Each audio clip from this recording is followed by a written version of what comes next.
So since the focus today is on all creatures great and small, we thought about doing a blessing of the animals in the sanctuary, but then thought better of it. We will bless little Willow here. She's here all the time. But instead, we have a virtual blessing of the animals. And in a moment, we'll run a slideshow of very dear animal friends to you. But first, I want to read a reading by Marianne Robinson.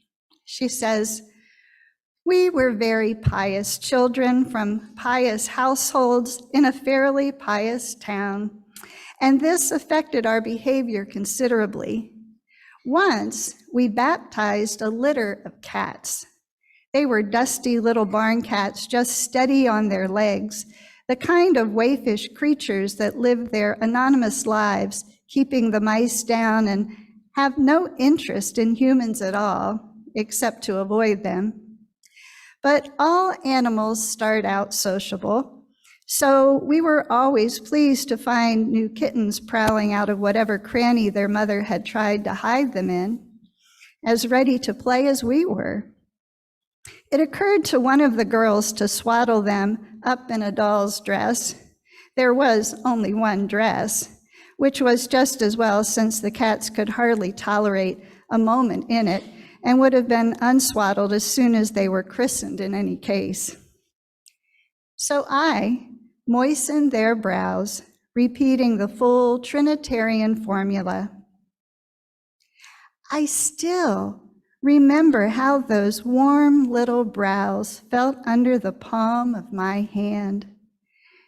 Most everyone has petted a cat, but to touch one like that, with the pure intention of blessing it, is a very different thing. It stays in the mind. For years, we would wonder what, from a cosmic viewpoint, we had done to them.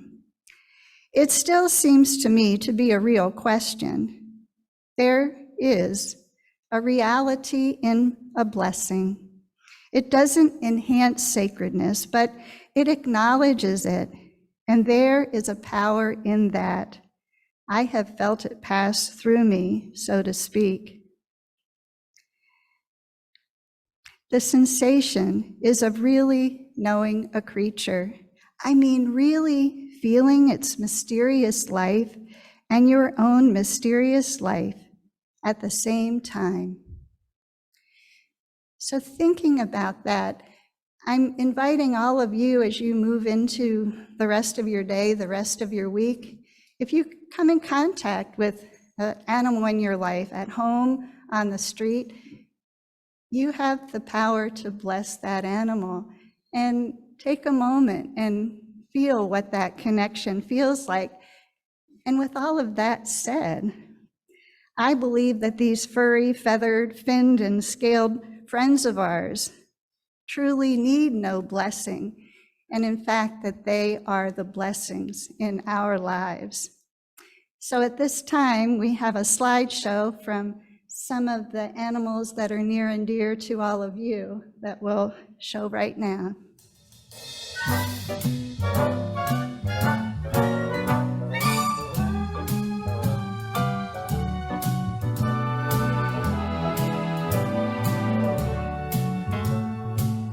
You got a friend in me. You've got a friend in me. When the road looks rough ahead and you're miles and miles from your nice warm bed, you just remember what your old pal said. Yeah, you've got a friend in me. Baby, you've got a friend in me. You got a pal in me. You've got a friend in me. You got your troubles, well, I got them too. There isn't anything I wouldn't do for you. We stick together and see it through, 'cause you got a friend in me. Darling, you've got a friend in me. Now some of the boys might be a little smarter than I am, or bigger and stronger too, maybe, but none of them is ever gonna love you the way I do. Oh, it's me and Julie, and as the years go by, our friendship will never die. You're gonna see it's a destiny, 'cause you've got a friend in me. My baby, you've got a friend in me.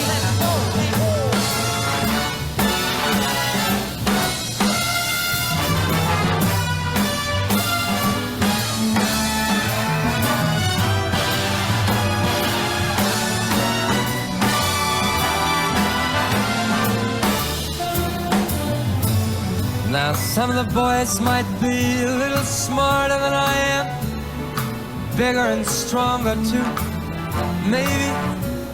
None of them is ever gonna love you the way I do, 'cause it's me and you.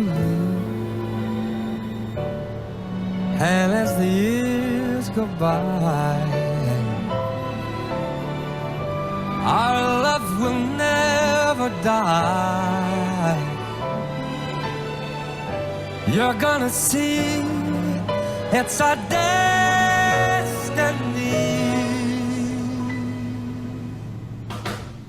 You got Frank in me, baby, you've got Frank in me. You, me, you and me. You got friend in me, my darling, you got a friend in me.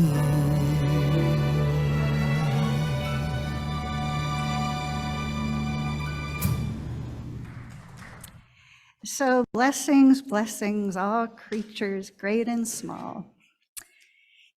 I'm so grateful for our animal ministry team. Some of you are here today, some of you are virtual. And I'm glad that Lydia asked me to work on such a service for today. The work that this group is doing is a vital aspect of our overall ministry.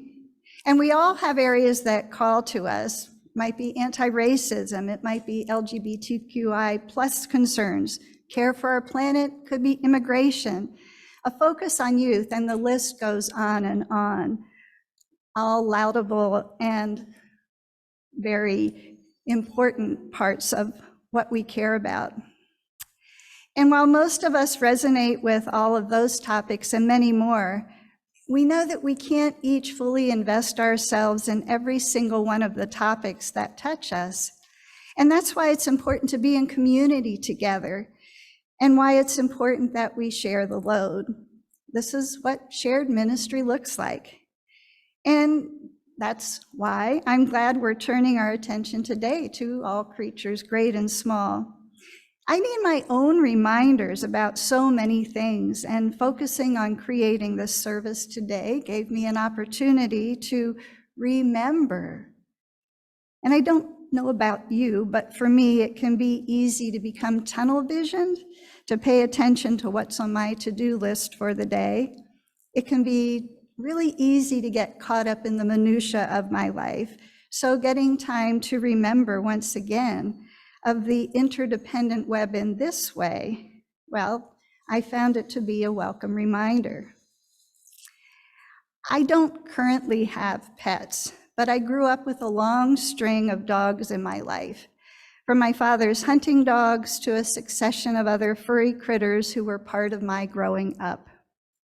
And looking back, I recognize how much my parents, and me by association, too easily saw those many animals as underlings of sorts. They were useful tools to my father. They were fun playmates for me. But my family did not look at these animals as equals in any way at all, as belonging to their own nation, as fellow travelers sharing a common destiny.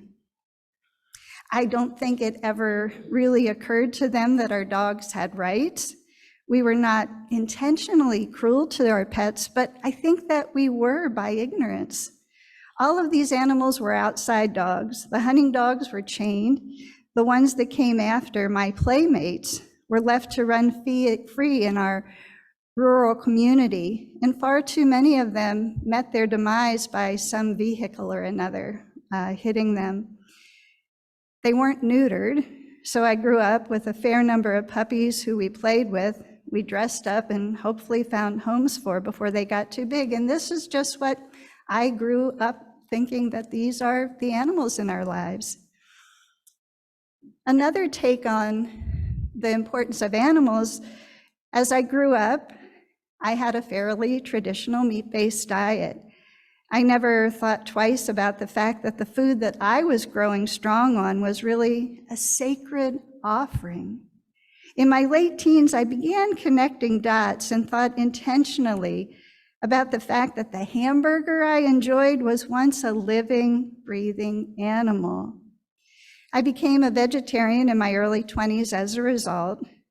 Today, my diet remains largely plant-based, but I do consume chicken and fish from time to time.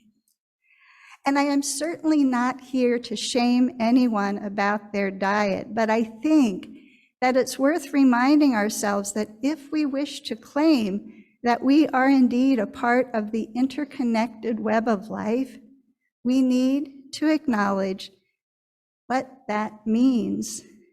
I think that we're called to remember that when we eat such foods, we owe those animals a debt of gratitude. Becoming conscious of the impact our actions have on one another, on the earth, on all creatures, great and small, is a lifelong process, and it can be uncomfortable at times. It can be overwhelming to think about all of the things in the world that our actions have impact upon. I do think it helps to think globally and act locally. As a single individual in the world, I am never going to solve all the problems I see. The things that worry me, the things that anger me, the things that scare me. There's just too much that needs attention. But what I can do is continue to open myself up to the spheres of influence that I do have. And thinking about today's topic, I can take action regarding what I eat, what I wear. If I have pets, I can make sure that they are well cared for. I can widen my scope if I choose to see what is going on in my local community.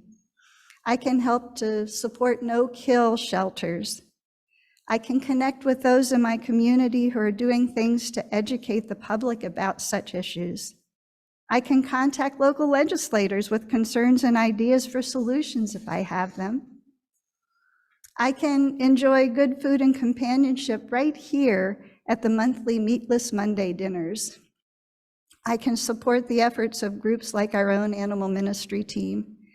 They hold a wealth of information about large and small ways you can engage in this work, and I know that they would be more than happy to share that knowledge with you. And you know what? I can be kind to myself in the process. I can hold myself with tender care, remembering that I am always a work in progress. I can remember to give thanks for the blessings in my life, and especially for the gifts of life that I am given to sustain my own. So I'm going to leave this morning with two quotes. The first is by Albert Schweitzer. A person is ethical only when life as such is sacred, that of plants and animals as that of other men and women, and when one devotes oneself helpfully to all life that is in need of help. And the second quote is from John Robbins. He says, "Humans are a part of the web of life. What we do to the planet, what we do to other species, and what we do to other people, we ultimately end up doing to ourselves." So may you go forth today feeling the fullness of your place in this interconnected web of which we are all a part, all creatures, great and small.